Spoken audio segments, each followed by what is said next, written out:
Welcome in to This is Baseball. It is August 17th. I am Brandon Johnson. Let's start the show. This week we're going to look at the Atlanta Braves season and look into why they're completely dominating everybody this year. We're going to react to the return of Orioles play-by-play broadcaster Kevin Brown. We have the Wander Franco allegations that came out in Tampa Bay. Brady Singer went 6 2/3 no hit, 7 shutout innings the other night against the Seattle Mariners. And we'll look at the Angel Hernandez legal case that he has with Major League Baseball. So the Atlanta Braves continue to dominate Major League Baseball with a Major League leading record of 77-42. They are 12 and a half games up on the Philadelphia Phillies in the National League East. They have a run differential of plus 206. The next closest are the Texas Rangers with plus 197. So both the Rangers and Braves are they're scoring a lot of runs, is what that means. They're projected to win 106 games.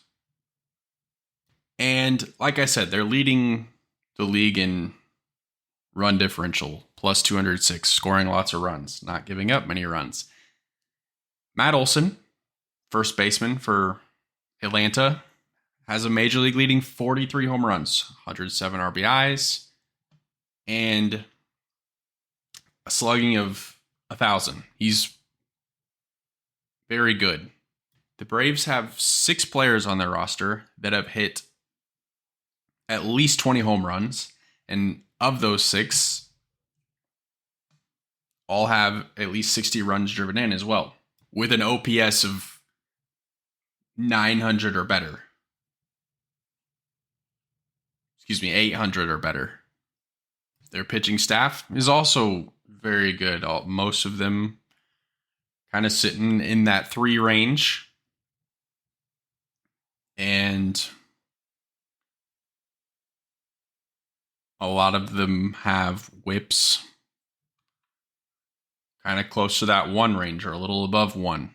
So from a hitting and pitching standpoint, the Atlanta Braves are firing on all cylinders. And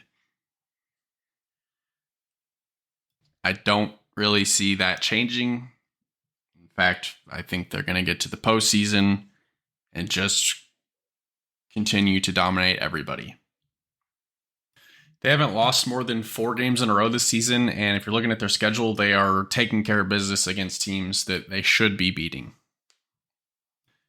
Like I said earlier, they have Matt Olson with 43 home runs. They have Ronald Acuna as well. Both of those players are likely going to be MVP finalists at this point. And they're set up to be successful well beyond this year. Pretty much the rest of this decade, the Braves should be kind of the class of the National League. Tampa Bay Rays shortstop Wander Franco was in the news this past week and has been placed on Major League Baseball's restricted list as they investigate a recent social media post that came out alleging that he was having inappropriate relations with a minor. Now, Wander Franco is 22 years old, so it's not clear when this happened, but there's really not a whole lot of information other than the tweet came out that was accusing him of this, and there's really been no news ever since. So not really going to spend a bunch of time on that, but if you're wondering where Wander Franco is, that is what's going on with him. So I don't know if he'll be back at all this season. We'll see. Baltimore Orioles play-by-play broadcaster Kevin Brown returned to the booth last Friday night against the Seattle Mariners. If you remember, Kevin Brown was suspended from the booth after doing a segment about how poorly the Orioles had played against the Tampa Bay Rays in Tropicana Field. And that was on July 30th. And we hadn't seen him since. And there was no really official word on what happened to him, so we were left to guess that that is why he was not in the booth.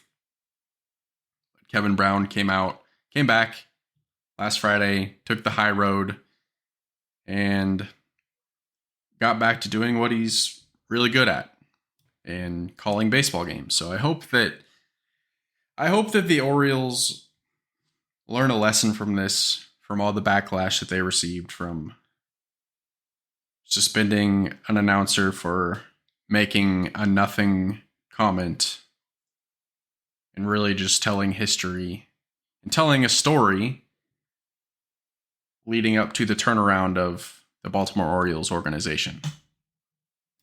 Kansas City Royals pitcher Brady Singer on Monday night faced the Seattle Mariners and no-hit them for 6 2/3 innings and threw 7 shutout innings of one-hit baseball. Left the game with a 5-0 lead, just for the Royals bullpen to give up 6 runs in a matter of 2 innings. But the Kansas City Royals would go on to walk off the Mariners in the bottom of the 9th. So all's well that ends well, but the Kansas City Royals almost spoiled a very good outing from Brady Singer. And Brady Singer has just continued to get better as the season's gone on. So really, his last 3 starts, August 3rd against the Mets, July 28th against the Twins, he went 5 innings, but he had 10 strikeouts in those 5 innings.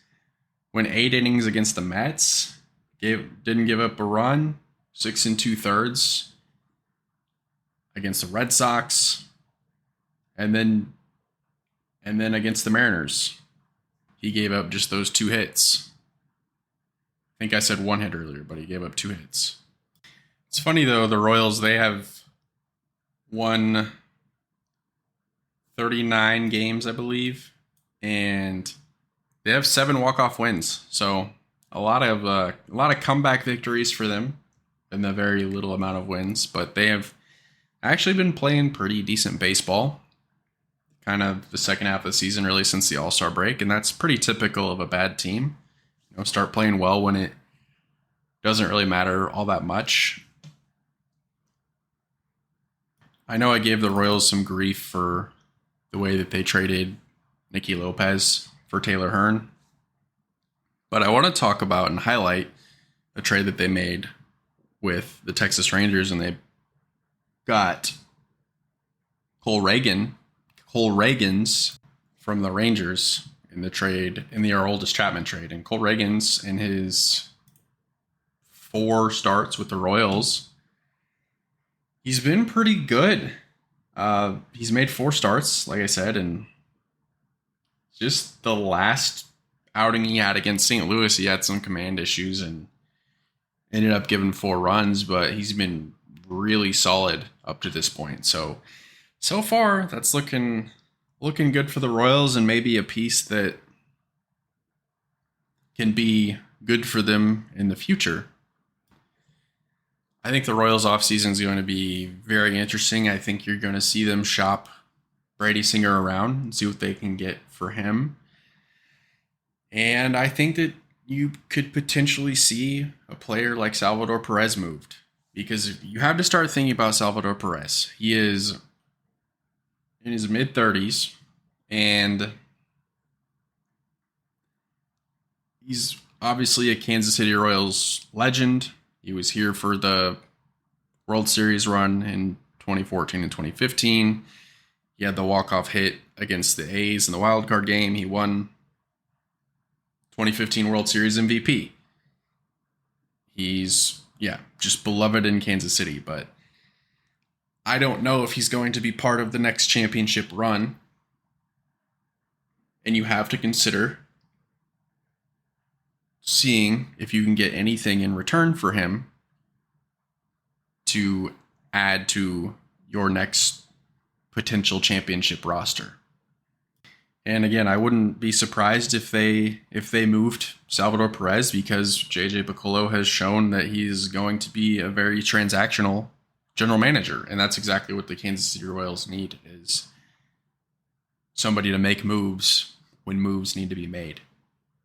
I would like to see them try to be more aggressive in free agency, spend a little bit more. I'm not saying that they need to go out and match the Mets payroll or spend $500 million on Shohei Ohtani, but I think that they should stop pretending that they can't do things. I'm not saying that they should go out there and be reckless either, but I think that they need to try to be in on some of these upper tier free agents. And maybe you land one, maybe you don't, but be part of the conversation. When you start seeing tweets from insiders, your team should be one of the 3 teams that is pursuing free agent X, instead of just absolute crickets out of the Royals because we can't or whatever. Moving on, and I'm going to close with this. So, long time Major League Baseball umpire Angel Hernandez. You know the name, you know who he is. He's not very good. Well, back in 2017, he sued Major League Baseball for racial discrimination, saying that he hadn't been assigned to a World Series since 2005, and he had been constantly passed over for being crew chief. Well, in 2017, he lost that lawsuit. And I'm going to read a quote from AP News, and it says, Hernandez had failed to establish a statistically significant disparity between the promotion rates of white and minority umpires. MLB had provided persuasive expert evidence demonstrating that during the years at issue, the difference in crew chief promotion rates between white and minority umpires was not statistically significant, and Hernandez offers no explanation as to why Major League Baseball's statistical evidence is unreliable. So,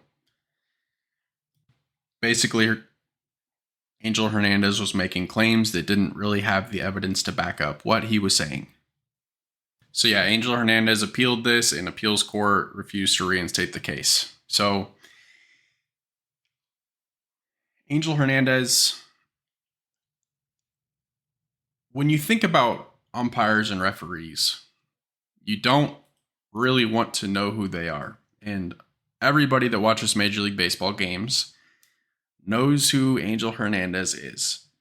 And when you're looking at the crew, when your team's playing and they announce it on your TV or they announce it at the game and you see that it's Angel Hernandez, then you know that you might be in for one.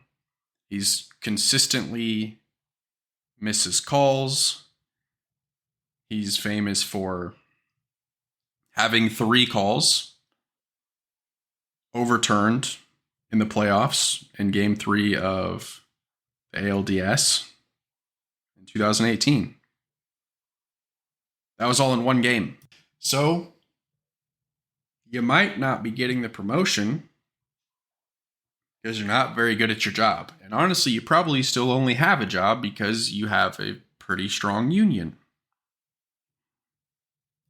Angel Hernandez has not really even been around much this season because he had an injury. And I kind of forgot about him, and I was thinking, man, I haven't really heard that much about Angel Hernandez this season. Well, it's, again, because it turns out he was injured. So, you don't really hear about somebody that's injured. And now that he's back, I'm sure that we'll hear stories and have Angel Hernandez controversy, because that is just what he does. Before I get out of here, I want to give you a reminder of the division standing. So your American League Central leaders, Minnesota Twins, are 4.5 up on Cleveland. Baltimore has a 3-game lead on Tampa Bay Rays. American League West leaders, Texas Rangers, are 3.5 up on Houston. Go to the National League, I already said this earlier. Atlanta, Major League leading 77 wins, 12.5 lead on Philly. NL Central, Milwaukee Brewers, 3.5 up on the Chicago Cubs. Los Angeles Dodgers are 9 up on the San Francisco Giants in the National League West. The Dodgers have pretty much pulled away and are a lock to win that division. They had the Diamondbacks leading that for a while, but the Diamondbacks have fallen back down to 500. And while they're sitting at 500, the Diamondbacks are only 2.5 out of that last wild card spot, with the Phillies, Giants, and Marlins holding those 3 spots currently in the National League. And your wild card teams so far in the American League are the Tampa Bay Rays, Houston Astros, and Toronto Blue Jays, with the Seattle Mariners only 2 games back of Toronto for that last spot. So we're coming down the stretch. We got about 6 weeks left of the regular season. It's going to be fun to watch. Going to probably see a lot of movement in those wild card spots.